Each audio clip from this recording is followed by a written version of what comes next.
तर आधी तर मी तुम्हाला हे सांगते की हा व्हिडिओ मोहिनी हजारे ताईंसाठी नाही आहे. हा व्हिडिओ दुसऱ्या एका मॅडमसाठी आहे. तर त्याच्या आधी मी तुम्हाला सगळं क्लिअर करते की व्हिडिओ का टाकत आहे आणि विषय काय आहे.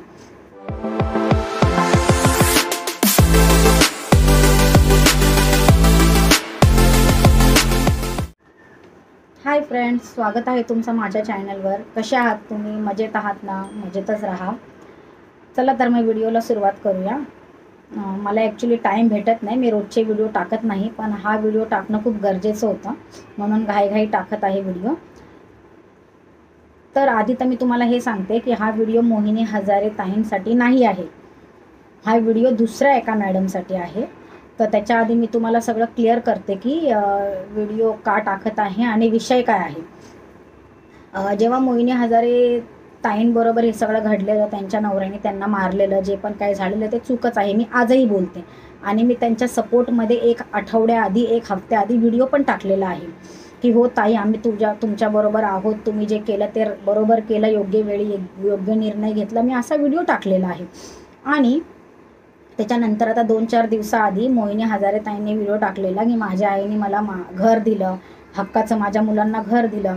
तर ते पण छानच होतं. तर जेव्हा त्यांच्या आईचा विषय तिथे निघाला ना, तेव्हा मला ते क्लिक झालं आधी की त्यांच्या आईचे आणि त्यांचे जे भांडणं झालेले वगैरे हे, ते तर आई शेवटी आई असते.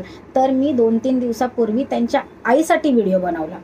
आणि तुम्ही ज्यांनी कोणी माझा व्हिडिओ बघितला नसेल तर व्हिडिओ तुम्ही जाऊन बघा. एकदम छान भाषेत, काहीच मी त्याच्यात वाईट वगैरे काही बोललेली नाही आहे, एकदम व्यवस्थित मी बोललेली आहे. आणि मी हेच सांगितलेलं आहे की आई शेवटी आई असते. मुलं किती जरी चुकले तरी आई मुलांचा साथ हर परिस्थितीमध्ये देते, कारण शेवटी ती आई असते. तर मी हेच मेसेज दिला माझ्या व्हिडिओच्या थ्रू की आपणही, आपली आई किती जरी चुकली तरी कोणत्याही प्रकारे आपण आपल्या आईला इज्जत ही दिलीच पाहिजे आणि सोशल मीडियावर तर दिलीच पाहिजे.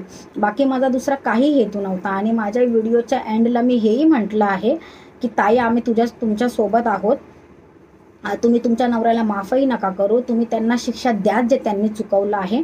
पण कसं आहे ना, मुलांसमोर आपण सारख्या नेगेटिव्ह गोष्टी जर दाखवल्या, मला असं वाटतं, असं माझा पॉईंट ऑफ व्ह्यू, मला माहीत नाही कोणाला काय वाटतं. तर जसं की 2 दिवसाआधी त्या मोहिनी हजारे ताई हे पण म्हटलं की माझ्या मुलीला रात्रभर झोप येत नाही, तिच्या डोक्यात सारखं तेच दृश्य दिसत असतं की त्या रात्री काय झालेलं. तर मला कुठे ना कुठे असं वाटतं, कसं आहे ना, आता ती मुलगी 8 वर्षाची आहे, तर तिला कळतं सगळं. तर तिला जर हे दिसत असेल की आपली मम्मी दुःखात आहे आणि आपल्या पप्पांनी काय केलं, तर ती लहान बाळ ते कधी विसरणार नाही. सारखं जर आपण तिच्यासमोर नेगेटिव्हच गोष्टी दाखवल्या तर मला असं वाटतं कुठेतरी लहान मुलाला हे दाखवलं पाहिजे की ठीक आहे, तू पण खुश राहा, मला पण काही प्रॉब्लेम नाही आहे, मी पण व्यवस्थित आहे आणि आपण ते विसरून जाऊ सगळं. तर ती पण कुठे ना कुठे, ती लहान मुलगी विसरायचा प्रयत्न करेल आणि सगळ्या गोष्टी चांगल्या पॉझिटिव्ह होतील. आणि रोज जर त्याच गोष्टी होत गेल्या समोर, तर मुलांना विसरायला अवघड जाईल.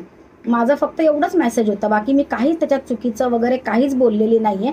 पण ज्या मॅडमनी आज सकाळी उठल्या माझ्यावर व्हिडिओ टाकला की असा व्हिडिओ का टाकला आणि तुमची बोलण्याची पद्धत चुकीची होती, आणि माझी तर पद्धत एकदमच व्यवस्थित होती. तुम्ही मॅडम परत तो व्हिडिओ बघा. मी इव्हन मोहिनी हजारे ताईंना बहीण समजली, बहिणीचा दर्जा दिला की मी एक बहीण म्हणून, एक तुमची वेल विशर म्हणून तुम्हाला असं सांगते की तुमच्या मुलांकडे लक्ष द्या, चांगलं आयुष्य जगा, नेगेटिव्ह गोष्टी सोडून द्या आणि तुमच्या नवऱ्याला माफही नका करू, मी असं त्या व्हिडिओमध्ये म्हटलेलं आहे. आणि राहिला प्रश्न आईबद्दल बोलायचा की तेव्हा का नाही बोलल्या, तर मी त्याच्यामुळे हे माझ्या व्हिडिओमध्ये सांगितलं की तेव्हा माझं चॅनल नव्हतं. माझं चॅनल आता नवीन आहे. मी लाईक फॉलोसाठी हे नाही सांगितलं की माझा चॅनल नवीन आहे. मी त्याच्या मागचं कारण पण सांगितलं की भरपूर लोकांना असं वाटेल की आता बाई तू का हा मुद्दा उचलतेस. तर म्हणून मला हे सांगणं गरजेचं झालं की तेव्हा माझा चॅनल नव्हता, तेव्हा त्यांचे ते भांडणं होत होते. आणि मला जर भांडणाचंच बोलायचं असतं, मला जर त्यांच्या विरोधातच काय बोलायचं असतं, तर मी माझ्या चॅनलला 2 महिने झाले, मी चॅनल ओपन केल्या बोलले असते ह्या सगळ्या गोष्टी. किंवा जेव्हा त्यांच्या नवऱ्याने त्यांना मारलं ना, तर त्यांच्या सपोर्टमध्ये व्हिडिओ न टाकता लगेचच मी हा आईचा व्हिडिओ टाकला असता की हो, तुम्ही तुमच्या आईबरोबर असं केलं तसं केलं. पण मी असं नाही केलं, कारण मी पण एक बाई आहे आणि मी त्या गोष्टीच्या विरोधातच आहे की एखादा नवरा बायकोला मारतो तर ते चूकच आहे आणि मी त्यांच्या बरोबरच आहे. आणि त्यांच्याबरोबर असणार मी, कारण त्या योग्य आहेत. बरोबर, कोणत्याच नवऱ्याने असं नाही केलं पाहिजे म्हणून मी त्यांच्या सपोर्टमध्ये व्हिडिओ टाकलेला आहे. मला जर असं काही त्यांना परेशान करायचं असं, त्यांना त्रास द्यायचा असता तर मी त्यांच्या सपोर्टमध्ये व्हिडिओ नसता टाकला. त्यांच्या आईचा विषय तिथे आला म्हणून मी तो व्हिडिओ टाकला त्यांच्या आईसाठी, की आई शेवटी आई असते. बाकी मी चुकीचं असं काहीच बोललेले नाही आहे. बाकी मोहिनी हजारे ताईंची मर्जी, त्यांनी जर वर्षभरही या टॉपिकवर व्हिडिओ टाकला ना तर मला त्याच्यात फायदाही काही नाही आणि मला त्यात नुकसानही काही नाही. मी फक्त त्यांच्या मुलांचा विचार केला. त्यांचा मुलगा जो आहे तेवढ्याच वयाची माझी मुलगी पण आहे. मला पण मुलं आहेत. तर मला कुठे ना कुठे असं वाटलं की आपल्या मुलांना नेगेटिव्ह गोष्टीपासून दूर ठेवलं पाहिजे. त्यांच्यासमोर सारखा तो विषय नको, असा मी चांगल्या गोष्टीचा विचार करून मी बोलले. त्या माझ्या व्हिडिओमध्ये काहीच मी असं चुकीचं बोललेलं नाही. पण त्या मॅडमनी ज्यांनी माझ्यासाठी सकाळी व्हिडिओ टाकला, मला नाही माहिती की त्यांना काय त्यात असं चुकीचं वाटलं. ठीक आहे, हरकत नाही, ती त्यांची मेंटॅलिटी. त्यांना असं वाटत असेल की आई चुकली तर आपण आईचा बाप पण काढला पाहिजे. पण मला नाही असं वाटत. मला असं वाटतं की आपली आई किती जरी चुकली तरी आपण आपल्या आईचा आदर केला पाहिजे. आणि त्यांनी अशा शब्दाचा वापर केला की अशा लोकांना जखमीवर जाऊ खपल्या ओढतात.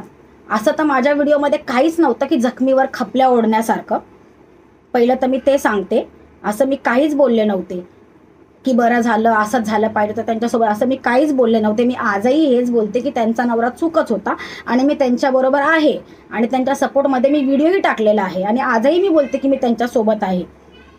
माझं म्हणणं फक्त एवढंच होतं की बघा, आई शेवटी आई असते. आईने त्यांना सपोर्ट केला आणि केलाच पाहिजे. माझं म्हणणं फक्त एवढंच होतं की आपल्या मुलांना नेगेटिव्ह गोष्टींपासून दूर ठेवा. रोज त्यांच्यासमोर जर ह्या टॉपिकवर व्हिडिओ होत गेले तर ते लहान मुलगी जी आहे ती ह्या गोष्टी लवकर विसरणार नाही. माझं म्हणणं हे होतं. आता कोणाला काय वाटतं, त्या मॅडमचा बघण्याचा दृष्टिकोन कसा होता, त्यांना माझ्या व्हिडिओमध्ये चांगलं काहीच नाही दिसलं. त्यांना सगळं वाईटच दिसलं. त्यांना हे चांगलं काहीच नाही दिसलं की हो मी काय बोलते, मी एक बहीण म्हणून, एक वेलविशर म्हणून काहीतरी बोलते. माझ्यासाठी यूट्यूब वगैरे हे सगळं नंतर आहे. आधी माझं घर, माझा नवरा, माझी आई, माझे बहीण भाऊ हे सगळं पहिलं महत्त्वाचं आहे. मला माझे नाते पहिले जपायचे आहेत आणि नंतर व्हिडिओज बनवायचे आहेत. हे माझं वैयक्तिक पॉईंट ऑफ व्ह्यू आहे, ते मी सांगते. बाकी कोणाला काय वाटतं, कोण का करतंय ते मला नाही माहिती. मी माझं सांगते. मला वेळही भेटत नाही, पण मला असं वाटलं की घरात बसून काहीतरी केलं पाहिजे म्हणून मी चॅनल ओपन केला आणि मी व्हिडिओ पण रोज नाही टाकत. माझे मुलं लहान आहेत. 4 दिवसातून, आठवड्यातून एखादा व्हिडिओ मी टाकला तर टाकला. माझ्यासाठी माझी फॅमिली फर्स्ट आहे, यूट्यूब नंतर आहे, हे पण मी तुम्हाला सांगते. तर त्यांनी ज्या शब्दाचा वापर केला ना की अशा लोकांना सांगा, मोहिनी हजारे ताई मी तुम्हाला आव्हान करते की ह्या ज्या मॅडम आहेत ज्यांनी व्हिडिओ टाकलाय त्यांना तुम्ही आईंना घेऊन व्हिडिओ बना आणि त्यांना उत्तर द्या. हरकत नाही, टाकू दे त्यांनी व्हिडिओ माझ्याबद्दल, कारण मला माहिती आहे मी कुठेच काही चुकलेली नाही आणि माझं बोलण्याच्या मागचं कारणही काही चुकीचं नव्हतं. त्यांच्या मुलांचा विचार करूनच मी बोलले. मी आत्ता पण सांगते, त्यांनी वर्षभर जरी व्हिडिओ टाकला ना ह्या टॉपिकवर तरी मला नुकसान पण नाही आणि फायदा पण नाही.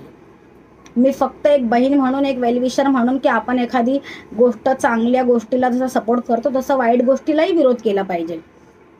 आणि मी आत्ताही त्यांच्या विरोधात नाही आहे, मी आत्ताही त्यांच्या सपोर्टमध्येच आहे ना. मी त्यांच्या विरोधात कधी याच्या आधी व्हिडिओ केलेला नाही आहे. मी पण एक बाई आहे, मलाही कळतं. मी फक्त आईचा विषय तिकडे निघाला आणि त्या दिवशी पण तो व्हिडिओ बनवण्याचा मुद्दा हा होता कारण आईचा विषय निघलेला तिथे. मला जर या गोष्टीवर व्हिडिओ बनवायचा असता ना तर त्यांना जेव्हा त्यांच्या नवऱ्याने मारलं तेव्हाच मी बनवला असता, पण मी तेव्हा नाही बनवला. तेव्हा मी त्यांच्या सपोर्टमध्ये व्हिडिओ बनवला. जेव्हा त्यांच्या आईचा विषय निघाला ना तिथे तेव्हा मी व्हिडिओ बनवला. पण त्या मॅडमला ज्यांनी व्हिडिओ टाकला त्यांना चांगल्या गोष्टी नाही दिसल्या.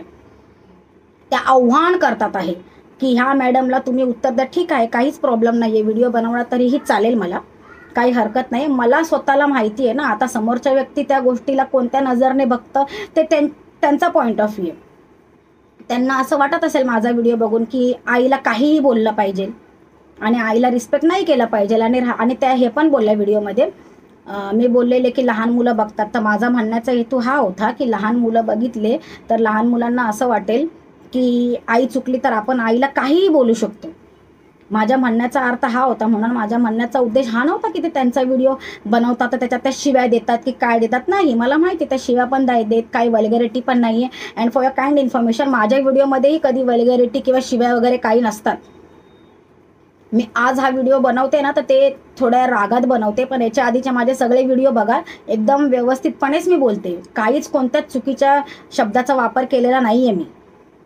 मला आता तुम्ही ह्याच मॅडमने, ज्यांनी माझ्यासाठी व्हिडिओ टाकला, 2 दिवस आधी ह्याच मॅडमने गणेश शिंदे मोहोळे यांना कॉल केला, कॉल रेकॉर्डिंग टाकली यूट्यूबवरती की हो पैसे जरा जपून वापरा, लोक खूप जळतात तुमच्यावर, मला माहीत आहे हो तुम्ही जास्त कमवत नाही आहे पण लोक कसे जळतात, तुम्ही सेविंग करा, 2 मुली आहेत तुमच्या. आणि ह्याच मॅडमने दुसऱ्या दिवशी व्हिडिओ टाकला की ते 1 करोड रुपये कमावतात.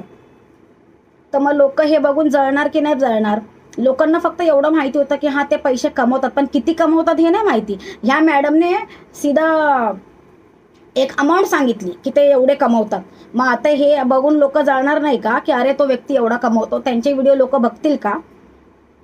ते तर बिचारे ठीक आहेत, त्यांनी कधी वल्गॅरिटी पण नाही दाखवली, त्यांचे छान व्हिडिओ असतात, घरगुती व्हिडिओ असतात, खूप मेहनत करतात, व्हिडिओ बनवायला खूप मेहनत लागते, हे मला कळतंय आता जेव्हा मी पण बनवते व्हिडिओ. तर ते त्यांच्या ठिकाणी योग्यच आहेत, ते त्यांच्या मेहनतचं त्यांना फळ भेटते, लोकांनी त्यांना तेवढा सपोर्ट केला आहे म्हणून ते पुढे आहे. तर त्याच्यामध्ये जळण्याचं काहीच नाही आहे, जे मेहनत करेल ते पुढे जाणारच आहे, तर त्याच्यामुळे जळण्याचा प्रश्नच नाही आहे. पण मग आता याला मी काय समजू, हे मला पण नाही ठीक वाटलं, पण मी नाही व्हिडिओ बनवला. तर म्हणून मी एकच गोष्ट सांगते, एखाद्यावर व्हिडिओ बनवायच्या आधी ना जरा बघा पहिलं त्याच्या मागचं. सगळ्यांचे वेगवेगळे विचार असतात, तुम्हाला ती गोष्ट चुकीची वाटली पण तुम्ही समोरच्याच्या नजरेने जर बघाल तर ती गोष्ट राईट पण असू शकते.